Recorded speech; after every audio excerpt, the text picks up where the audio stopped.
தாவீது பச்சைபாலிடத்திலே சொன்ன அனைத்து அன்புள்ள கலந்தது நிமித்தம் கர்த்தர்களை ஆசீர்வதிப்பாராக. பாவம் அவனை ஆட்கொண்டதினாலே ஒரு வார்த்தையை அதை மனம் திரும்பி தேவனிடத்தில் ஒப்பு கொடுத்து சுத்திகரிக்கும்படி வேண்டுதல் செய்கிறது நாம் பார்க்கிறோம். கலந்தது நிமித்தம் இங்கே சொல்லப்பட்ட காரியங்கள் பாவம் அவனை என்னவென்றால், ஆட்கொண்டதினாலே தன்னுடைய அக்கிரமத்தை நீர் சுத்திகரியும் என்று ஒப்பு கொடுத்து சொல்லுகிறதை பார்க்கிறோம். வேண்டுதல் செய்கிறது. முதல்ல அங்க என்ன வருதுன்னா, மீறுதல் வருகிறது. இங்கே சொல்லப்பட்ட அந்த மீறுதல் நிமித்தம் குற்றம் செய்கிறவனாய் நம் வேதத்திலே பார்க்கிறோம். நீர் சுத்திகரியும். ஆதாமுடைய காரியங்கள் நிதானித்து பார்க்கும்போது தேவனுடைய முதல்ல அங்க என்ன வருதுன்னா, சட்டத்தை மீறினதினாலே அந்த ஆதாமுக்கு நிமித்தம் பாவம் வந்ததை நாம் பார்க்கிறோம். அது நிமித்தம் இந்த மனுஷ பார்க்கிறோம். பிறவிகள் ஒவ்வொரு மீதும் அந்த குற்றம் நிதானித்து பார்க்கும்போது தொடர்ந்து வந்து கொண்டிருந்ததை நம் வேதத்தில் தியானிக்கப்படுகிறது.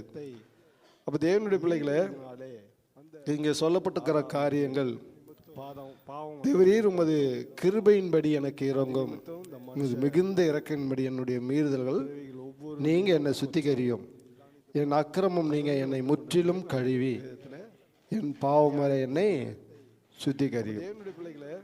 தேவனுடைய பிள்ளைகளே, சொல்லப்பட்டிருக்கிற காரியம் அந்த முதல் ஆதாம் செய்த மீறுதல் நிமித்தம் இரண்டாம் ஆதாம் ஆகிய இயேசு கிறிஸ்துவின் ரத்தத்தினாலே நீங்க என்ன சுத்திகரி நாம் சுத்திகரித்துக் கொண்டிருக்கிறோம். திருவிருந்தில அது போதாது, அனுதினமும் நம்ம வேதத்தினாலே வார்த்தையினாலே நம்முடைய ஆத்துமாவை சுத்திகரிக்கக்கூடிய பிள்ளைகளாய் இருக்க வேண்டும்.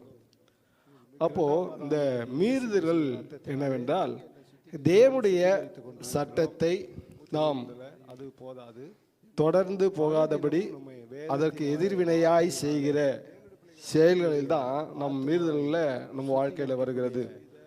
அப்ப தேவனுடைய பிள்ளைகளா இருக்கிறோம். நம்முடைய வாழ்க்கையில தீமையான காரியங்கள் நிமித்தம் பாவங்கள் நம்மை விட்டு போக வேண்டும் என்றால், தேவனுடைய வசனத்தை நாம் கை கொள்ள கூடிய பிள்ளைகளாக இருக்க வேண்டும்.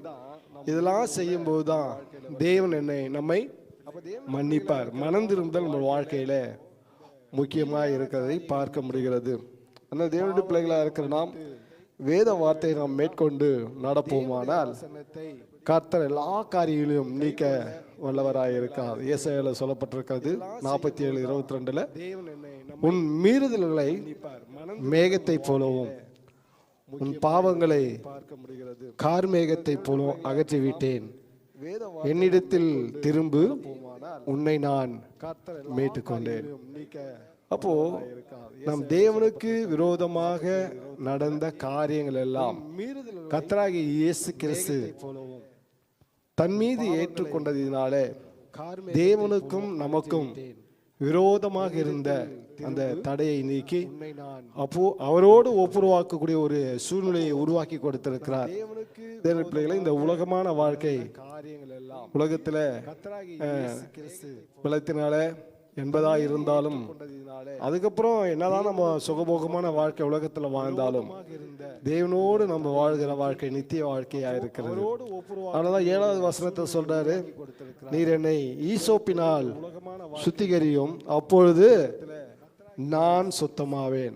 தேவனுடைய பிள்ளைகளை, இந்த இஸ்ரவேல் ஜனங்களை தேவன் வெளியே அந்த எகிப்து தேசத்திலிருந்து கொண்டு வரும்போது அந்த வாசப்படியிலே என்ன சொல்றாங்கன்னா, ரத்தத்தை எடுத்து அந்த வாசப்படியில தெளிக்க. எதை கொண்டு தெளிக்கனாக்கா, இந்த ஈசோப் என்ற செடியை கொண்டு தெளிக்க வேண்டும். ஒவ்வொரு அந்த பழைய ஏற்பாடுகளுடைய காலத்துல, மூதாதையர்களுடைய காலத்துல வருடத்துல பலி தன்னுடைய பாவங்களை சுத்திகரிக்கும்படியாக தேவாலயத்திலே போய் ஆடுகளையோ இல்ல மாடுகளையோ புறாக்களையோ கொடுக்கும் போது அவர் என்ன பண்ணுவாங்கன்னா, அந்த ரத்தத்தை எடுத்து அந்த ஈசோப்பின் செடியினாலே தெளிப்பார்கள். அதனால பாவம் சுத்திகரிக்கப்படும் என்று சொல்லப்படுகிறது. தேவனுடைய பிள்ளை இயேசு கிறிஸ்து சிலுவையிலே அறையப்படும் போது தாகம் என்று சொல்லும்போது என்ன பண்ணாங்க, அந்த ஈசப்பினுடைய செடி தான், அந்த கசப்பான அது இதுதான் கலந்து கொடுத்தார்கள் என்று நாம் பார்க்கிறோம். அப்போ நம்ம வாழ்க்கையில இந்த கசப்பான காரியங்கள் நீங்க வேண்டும் என்றால் தேவனுடைய பரிசுத்த ரத்தம் நம்மை சுத்திகரிக்கக்கூடியதா இருக்கிறது.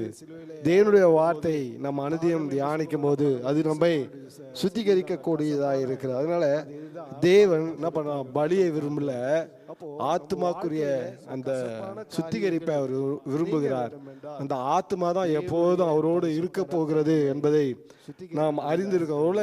தாவீதுக்கு அறியாமல் இருந்திருக்கலாம், உள்ள மூதாதையர்களுக்கு அது அறியாமல் இருந்திருக்கலாம். ஆனால் கர்த்தராகிய தேவன் நடந்ததையும் நடக்கிறதையும் நடக்க போகிறதையும் நமக்கு இப்போது வெளிப்படுத்தி கொண்டிருக்கிறார். தேவனுடைய பிள்ளைகளை, நம்முடைய வாழ்க்கையில் ஏதாவது மீறுதல், அக்கிரமங்கள், தேவனுக்கு பிரியமில்லாத காரியங்கள் எதுவாவது இருக்குமானால் தேவனிடத்தில் ஒப்பு கொடுங்க, அவர் சுத்திகரிப்பார், உங்களை ஆசீர்வதிப்பாராக. ஆமென்.